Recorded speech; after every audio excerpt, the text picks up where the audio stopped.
देखो, हम प्रकृति से ग्रहण कर सकते हैं, करते हैं।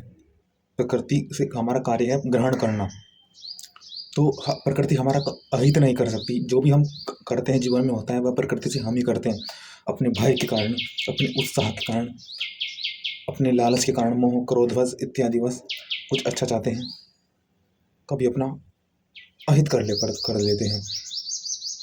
कृति को विकृति हम ही करते हैं और हम इसी बदलाव को उपयोग करते हैं। अगर हमने प्रकृति के रूप में ही उपयोग ले लिया तो हमें विकृति हानि नहीं कर पाएगी। हम जैसा लेते हैं वैसा ही ग्रहण करेंगे, सत्य रूप से, प्रारूप से।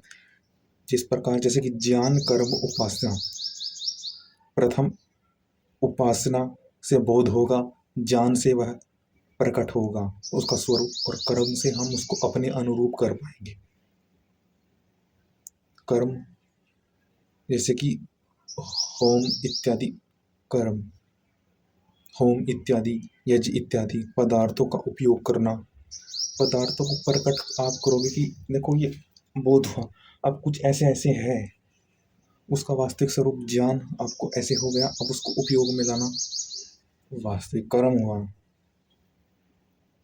आपके श्रेष्ठ कर्म कल्याण हेतु उपयोग आ पाए, यही वास्तविक में कर्म होता है।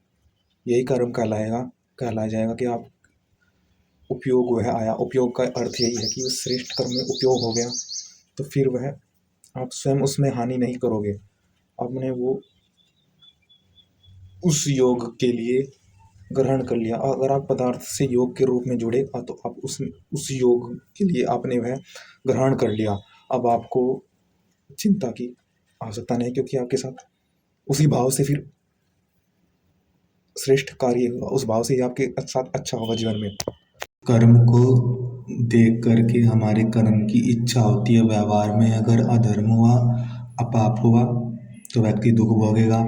इसलिए व्यवहार में निरंतर कुछ पा ही रहे होते हैं, इसलिए उत्तम आनंद बोध हो ज्ञान के द्वारा होना चाहिए कि ये सत्य है, उसी की ओर जाना चाहिए, वरना पूर्णतः सुख नहीं होगा और विद्वानों के द्वारा, वरना अन्यथा आप दुख में रहोगे, क्योंकि व्यवहार कर्म इच्छा करते ही रहते हो निरंतर।